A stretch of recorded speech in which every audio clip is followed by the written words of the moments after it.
Honorable Senator Amy Marcos for her commencement message.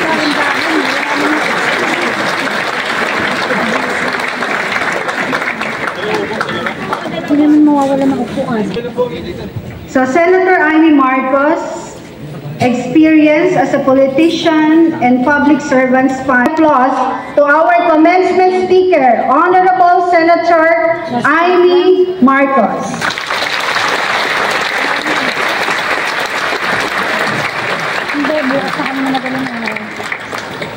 Maraming salamat. Maupo kayo, nakakatanda na masyado itong manang pa, super ate ng Pinas, senadora pa. Maraming salamat po. Ako'y naghihintay at medyo nagmamadali. May sesyon kami ng 3:00, kaya nangangalampag. Pero ganun pa man, hindi ako makapaniwala. Ganito na pala kalaki ang Pateros Technological College. Kaya palang pakampo natin, but 26 of 2004. At magandang hapon po sa inyong lahat. At andito, maraming salamat sa inyong pagkumbida. At eto nga, ang napakahalagang araw ng ating buhay, ang graduation sa pinakamamahal nating paaralan ng Pateros. Nakikiisa ang pagtagumpay ng mga magsisipagtapos. Congratulations to the 1,245 graduates. First of all, allow me to greet ang ating kaibigan, ang ating Pateros Mayor, talaga naman kagalang-galang Mayor Ike Ponce III. Ang Vice Mayor, Carlos Santos, at lahat ng konsehal, si Congressman Richard Cruz, ang SK Federation President, at mga SK na narito. Andito ba yung mga SK? Asan ba kayo? Ako yung SK na orige, Kabataang Barangay, dati ang tawag. Pero hanggang ngayon, pagpipilitan ko ang SK pa rin ako. Sangguniang katandaan na, laban-laban na lang ito. Nako, ha? Ang ating College President, Dr. Annalisa Arcega, ang National President of Local Colleges, Dr. Raymond Arcega, ipag at tiyaga, higit sa lahat pagmamahal sa inyong mga graduate, nakapagtapos tayo. Ang inyong matamis na tagumpay ng nanay at tatay. Pagkat ang sinasabi lagi, napakahirap mag-aral, mas lalong mahirap sa nagpapaaral. Tunay nga na ang magulang ang sanhi ng lahat.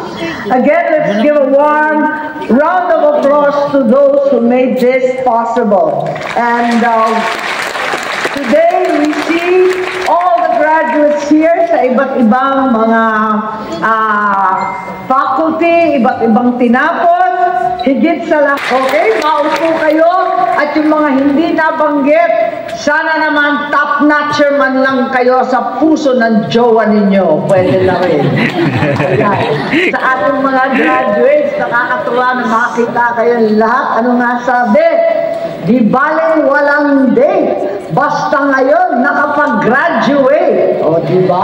Kahit na rin. Di bale ng hindi mahal, basta nakapagtapos ng pag-aaral. Di bale ng pinagdaanan sangkatutak na hassle, basta ngayon ang kapalit ay tassel. Ayan, napakadami namang hugot dito. Ano ba yan? Talaga naman. Pero talaga happy ako makita kayo. At tunay nga na ang Pateros Technological, isa sa community college na nagbibigay ng tech book courses. Nagbigay noong 1993 sa municipal order lamang to advance knowledge, manpower, raise the standard of living through industry-driven education. Ayun, at tunay nga na we've come a long way, Pateros Tech. Talagang malayong-malayo na ang inabot ng ating eskwelahan. Madalas sinasabi sa akin, ba't hindi ka pumunta sa mga graduation at bumisita ng malalaking paaralan? Sabi ko naman, hayaan mo na sila, yung malalaking ng pamantasan, may budget yan. Pati mga estudyante may kakayahan. Pero itong mga community college na sariling sikap ng local government at ng mga magulang ng mga mahihirap ang siyang dapat bigyan ng pansin at pag-unawa. Kailangan tulungan natin ang mga eskwelahan katulad ng eskwela ninyo dahil matapos ang 3 dekada, eto na ang Pateros. 3 ang campuses, Santo Rosario, Canluran, Silangan at San Pedro, ready to teach and equip students from Pateros and even the neighboring cities with knowledge and training for the future. Dati, puro short term lang and 2-year associate certificate, computer science, yung secretarial, yung iba't ibang mga kurso para lang magkatrabaho ng agaran. Ngayon, full-fledged na 4-year diploma program offerings and your own senior high school program. Kinikilala natin ang galing, ang sipag at tiyaga ng ating mga admin at faculty. Ang swerte ng ating mga estudyante na nakapasok kayo sa paaralang ito, and certainly I commend your initiative in the administration to offer special executive classes para sa mga estudyanteng nag-aaral. Ayan talaga, pag kinakailangan ng working student, kinakailangan talaga na mas malawak pa, mas marami pa ang mga kurso na nagbibigay ng pagkakataon sa mga nangangailangan magtrabaho sabay sa pag-aaral. Para lamang makatapos, yan lang naman ang mithiin ng bawat pamilya. Na makapagtapos ang isa sa ating mga anak, na makahanap ng maayos na trabaho at sa bandang huli, makatulong sa kanyang pamilya. Payak at simple lang ang pangarap ng bawat Pilipino at sa araw na ito, matagumpay na sa wakas makakamtan ang panaginip na yan. Congratulations! Ang husay ninyo, tunay nga na ang mga mag-aaral ay magkakahanap buhay. Congratulations ng matindi. Madalas ako namimigay ng kung ano-ano. Kung ano may project dyan sa DSWD, kahit sa DepEd at sa CHED, may 10 million DSWD educational assistance para sa 2,000 mag-aaral. Noong Pebrero, napamigay natin yan. 2,000 ang PTC students na nabigyan at sana tuloy-tuloy ang ating pakikitungo. Asahan ninyo ako. Ako'y nasa likod ninyo lahat at tutulong sa bawat sandali sa aking buong abot kaya. Ngayon, nakita ko, iba-iba pala yung kurso ninyo. May certificate in computer science. Asa na kayo? 369. Asan kayo? Isa na kayo? Ayun. Pinapalakpakan ng sarili, kaya pala malakas ang palakpak bandarian. Certificate in office administration. Asa na kayo? Andyan din. Ayun. BS Information Technology. Ayos, yan yung ating mga avatar para sa kinabukasan. Information technology ang magiging basehan ng lahat. Certificate in Hotel and Restaurant Management. Ayan, sana kayo. Wala nang magtaas ng kamay. Asa na kayo?